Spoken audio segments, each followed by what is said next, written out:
বন্ধুরা, আমি সাগনিকা। আমার স্টে উইথ সৌভিক চ্যানেলে আবারও তোমাদের সবাইকে স্বাগত জানিয়ে আজকে আমি আমার রেসিপি ভিডিওটা এখান থেকে শুরু করছি। আজকে আমি তোমাদেরকে বানিয়ে দেখাবো গাঠি কচুর একটা রেসিপি। কি রেসিপি বানাচ্ছি জানতে হলে আমার সঙ্গে থাকো আর দেখতে থাকো। আমি এখানে গাঠি কচু ঠিক এরকম করে টুকরো টুকরো করে কেটে নিয়েছি। এবার চলো এটাকে প্রথমে আমরা ভাপিয়ে নেব।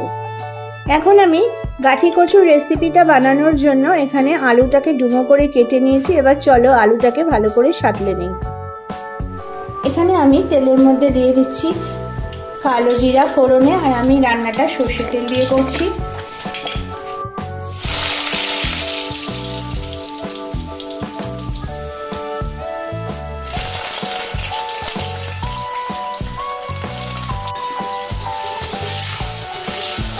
ভালো করে এটাকে একটু নেড়ে নিয়ে ঢাকা দিয়ে দেবো, আর আলুটাকে আমি এখানে নরম হতে দেবো। বন্ধুরা, আমার আলুটা সাঁতলে নেওয়া একদম কমপ্লিট। এবার আমি এর মধ্যে দিয়ে দেব ভাপিয়ে রাখা গাঠি কচু। আর যেহেতু আগে আমি নুন দিয়েছি, তাই এখন আর কোনো রকম কোনো নুনের ব্যবহার করব না। এটাকে ভালো করে এখন আমি সাঁতলে নেব। এখানে আমি রান্নাটা করার জন্য নিয়ে নিয়েছি জিরে আর কাঁচা লঙ্কা। তো চলো প্রথমে জিরে আর কাঁচা লঙ্কাটাকে এখন আমি ভালো করে বেটে নিই। আমি একটা গ্রাইন্ডারের মধ্যে জিরে কাঁচা লঙ্কাটা নিয়ে নিলাম, আর জল দিয়ে ভালো করে বেটে পেস্ট বানিয়ে নেব। এবার আমি এর মধ্যে দিয়ে দিচ্ছি চিংড়ি মাছ,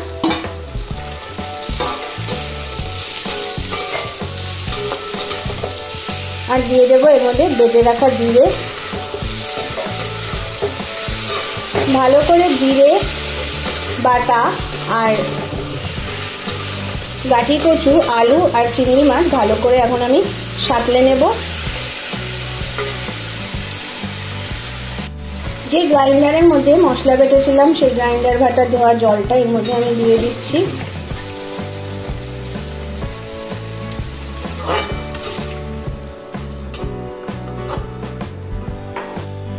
এবার আমি এর মধ্যে দিয়ে দেব পরিমাণ মতো নুন, আর দিয়ে দেব পরিমাণ মতো হলুদ।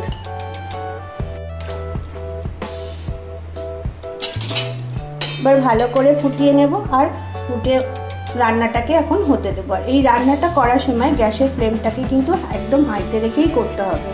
এখানে বন্ধুরা চিংড়ি দিয়ে গাঠি কচুর রেসিপি একদম রেডি, গরম গরম ভাতের সাথে সার্ভ করার জন্য। আশা করছি তোমাদের এই রেসিপিটা ভালো লেগেছে। যদি ভালো লেগে থাকে তাহলে অবশ্যই একবার বাড়িতে ট্রাই করো।